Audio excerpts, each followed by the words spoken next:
You know, a lot of challenges in the beginning is figuring out, we've got this amazingly vast, highly respected, you know, highly followed, very well-read property. How do you bring that to a game and do it justice? There were so many different things within the books that were clearly had to be a certain way. There was so much strife about whether we were going to do Tom Bombadil at all, and the conversation about, well, Tom Bombadil wasn't in the movies, and there's a reason why it was cut. We had a very strong belief on what we thought was going to make this story great. It's such a long road to get to where we are today, and there are so many different things that I can look at now and say, that was definitely the right decision. And Tom Bombadil was definitely the right decision. So at launch, it was, you know, we had 8 regions. We kind of worked our way through the Shire. We ended up in Angmar. You know, it was a, we thought, huge world at the time. In fact, I think at the time it was one of the largest pieces of landscape ever released for a game. Eyes and ears and hearts and minds and everything opened up to us to see how we addressed, you know, how do you do a story in this world? You know, we can't be Frodo, right? I mean, these are the things that people thought the game was going to be, that I could be Frodo and I'm going to run through Middle-earth. You know, we had to get them to understand what our take was, that we were allowing you to tell your own story within Tolkien's story. Our goal was, this has to look unlike any place that anybody's ever been in an MMO, right? And hopefully also in an RPG, because when you read about Moria, it's this big, huge, giant, expansive, cavernous place. The idea was to use, to make it a landscape space with not one, but 2 separate height maps. So there'd be a height map for the floor and then a height map for the ceiling.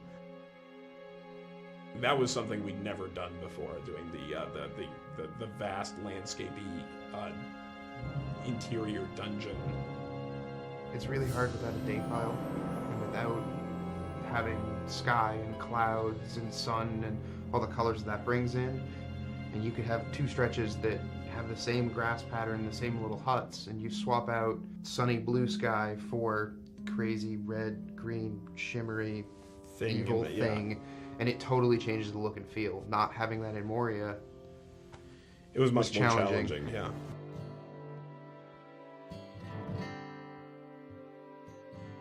Our primary goal was to, how do we take this amazing game that people love once they get in it, but that there are some basic barriers to entry, like the subscription-only experience, and how do we reinvent what we have so that it retains all of its, you know, grand and glorious nature while addressing an audience that's much bigger. We are standing on a mound of content that is, you know, almost 10 years old, going back to when we first started early development at Turbine. I think it's a credit to the early architects of the game that we're able to, you know, continue to add on to it and grow it and do remarkable things. Coming into Rohan, we have a totally new space. We have a totally new way of playing across it. And I think that being able to go out onto these vast plains and ride your war steed and challenge these, you know, mounted bands of marauders, I think we come to a whole new chapter in Middle-earth.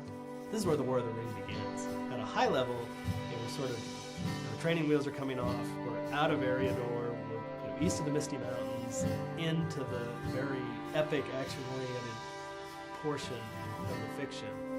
And being able to tell that story is extremely exciting. Book has grown and gotten stronger over 5 years, which is a huge testament to this game and to this team. You know, the team has grown, the game has grown. We're not slowing down, if anything, we're speeding up. It's going to be a fantastic 2012.